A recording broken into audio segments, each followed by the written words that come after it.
Miss হবে না আপনার পছন্দের টিভি শো। দেখুন জি5 অ্যাপে একদম ফ্রি। গার্জেনের সাথে কথা বলে তারপরেই আমি কিন্তু ভাড়া দিতে পারবো। হ্যাঁ, ওই যাকে তাকে আমি ভাড়া দিতে পারবো না। ওই কটা টাকার জন্য আমি আর বিপদ ডেকে আনতে চাই না। বাপরে বাপ, এই জানো এই ঘর আমি কয়েকটা ছেলেকে ভাড়া দিয়েছিলাম। হ্যাঁ, তাদের জন্য আমার বাড়িতে পুলিশ পর্যন্ত এসেছিল। কি সাংঘাতিক কাণ্ড। তারপর শুনি কিনা তারা গুন্ডা বদমাইশ, ওই কি যেন বলে ওই উগ্র টুগ্র। হ্যাঁ, ওই সব। না বাবা, আমি এবার থেকে একদম সাবধান হয়ে গেছি। আমি আর ওভাবে আপনি চিন্তা করবেন না, আমি পরিচয়পত্র আপনাকে দিয়ে দেব। আসলে বাইরে থেকে এত বড় শহরে চাকরির জন্য এসেছি তো, ওই নিউ টাউনে আমার অফিস, সেই জন্যই অফিসের কাছাকাছি একটা ভালো ঘর ভাড়া খুঁজছিলাম আর কি। তা ঠিক আছে, কিন্তু বাড়ির লোকের সাথে একবার কথা বলিয়ে দিতে পারলে ভালো হয়, বুঝলে? হ্যাঁ নিশ্চয়ই, আমি এক্ষুনি কথা বলিয়ে দিচ্ছি, দাঁড়ান।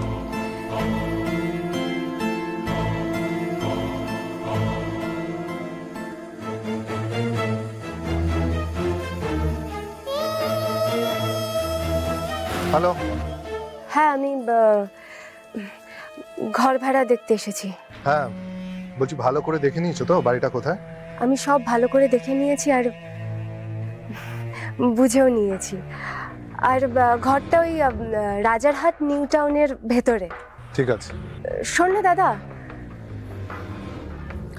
বলছি যে ওই আমার বাড়িওয়ালির মাসিমা তোর সাথে একটু কথা বলতে চাইছেন। হ্যাঁ, এই নিন আমার দাদা। হ্যাঁ, আচ্ছা আচ্ছা। হ্যালো, হ্যাঁ বলুন। নমস্কার, আমার নাম অসীম সরকার। ও আমার বোন হয়, কলকাতায় এসছে চাকরির জন্য। আপনার না কোনো অসুবিধা হবে না, ও আপনাকে সমস্ত পরিচয়পত্র আপনাকে দিয়ে দেবে, আর তার সাথে অ্যাডভান্সও। আচ্ছা আচ্ছা আচ্ছা। তা আপনার বাড়ি কোথায়, আপনি থাকেন কোথায়? আমি আমি আমি মসলন্দপুরে থাকি। এখানে আমায় এক ডাকে সবাই চেনে। ব্যাস, আপনি মসলন্দপুরে থাকেন? হ্যাঁ, ব্যাস ব্যাস ব্যাস, আমার আর কিচ্ছু জানার নেই। যা জানার ছিল আমার জানা হয়ে গেছে। হ্যাঁ ঠিক আছে, রাখি। হ্যাঁ, এই নাও তোমার ফোন। আচ্ছা ঠিক আছে, আমি রাখছি। বুঝলে, তুমি এখানে নিশ্চিন্তে থাকো। হ্যাঁ, কোনো চিন্তা নেই তোমার। পাশেই আরেক ঘর ভাড়াটে আছে, ওরা একদম ফ্যামিলি ম্যান। এই হাজব্যান্ড ওয়াইফ আর 4 ছেলে মেয়ে। হ্যাঁ, বড় ছেলে বিয়ে হয়ে গেছে, আর ছোট মেয়েটা তো ওই লটঘট করে মাস দেড়েক হলো পালিয়ে বিয়ে করেছে। ভালো না, আর কি বলবো, মানে একে ভাড়া কম দেয়, তার উপর দেরি করে দেয়, মানে একদম ভালো লাগে না আমার। ওই যে তুলতেও পাচ্ছি না, কি বলবো বলো তো। আচ্ছা আচ্ছা, যাকে যাকে যাকে শোনো, একটা কথা বলে দিই, তুমি কিন্তু ওদের সাথে একদম মুখ লাগবে না। হ্যাঁ, একদম বাজি ফ্যামিলি। তুমি চাকরি বাকরি করা মেয়ে, বুঝতে পারছো তো। তাহলে তুমি কবে এখানে থাকতে আসছো? আমি তাহলে আজ থেকেই থাকি। আজ থেকে চলে আসছো? চলে এসো চলে এসো, জিনিসপত্র নিয়ে চলে এসো। ঠিক আছে মাসিমা। ঠিক আছে ঠিক আছে। এখানে থাকলে কেউ আমাকে সন্দেহ করবে না। এখানে থেকেই আমাকে হৃদানের কাছাকাছি পৌঁছতে হবে।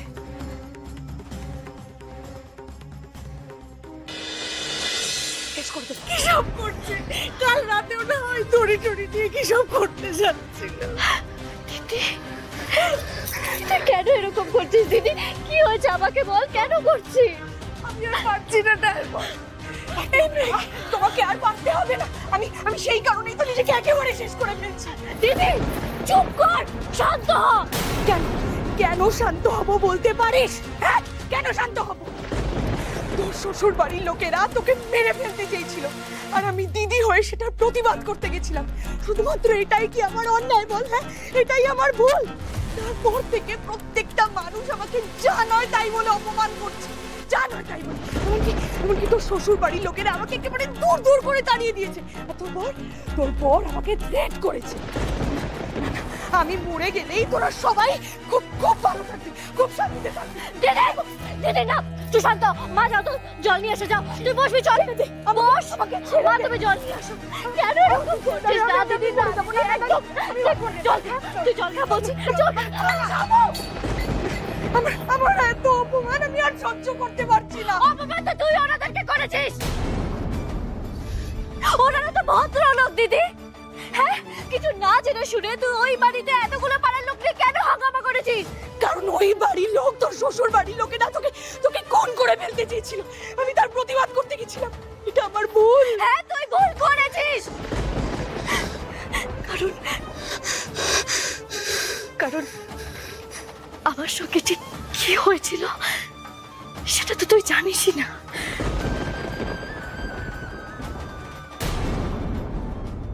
ঠিক বলেছিস। এখন এখন তো তুইও আমাকেই দোষী বলবি। আমার এখন মরে যাওয়াই ভালো। যার জন্য চুরি করলাম সেই বলে চোর। তুই কি বুঝবি আমার হতাশার কারণ? যে তোর দিব্যি ড্যান ড্যান করে বিয়ে করে নিবি। না রে দিদি, আমি বিয়েটা করতে চাইনি রে। আমার এই বিয়েটা একটা অ্যাক্সিডেন্ট। আর আমার তো শুধু নামেই বিয়ে হয়েছে। আমি তো তোদেরকে ছেড়ে কোথাও যাইনি। মনে প্রাণে আমি এখনো তোদের সাথে আছি, তোদের পাশে আছি রে দিদি। আমার দিকে তাকা, একবার তাকা। তোর সব স্বপ্ন, তোর সব শখ আমি পূরণ করছি। তাহলে তোর কিসের এত কষ্ট, কিসের এত যন্ত্রণা বল আমাকে? দিদি দিদি দিদি, তোর পড়াশোনার খরচ, তোর হাত খরচ সব তো আমি দিচ্ছি। তাহলে তোর জীবনে কিসের এত যন্ত্রণা? তুই বুঝবি না আমার হতাশার কারণ। নিজে তো দুম করে বিয়ে করে নিলি, আর এখন নিজের ভালোবাসার মানুষটাকে বিয়ে করে দিব্যি সুখে শান্তিতে সংসার করছিস। আর সেই কারণে আমাকে এখন এই জ্ঞানগুলো দিচ্ছিস।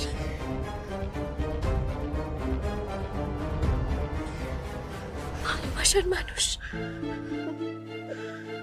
না রে দিদি। আমার প্রেম করে বিয়েটা হয়নি রে। আমার বিয়েটা হয়েছে ঘটনা চক্রে। চুপ কর ডায়মন্ড, চুপ কর।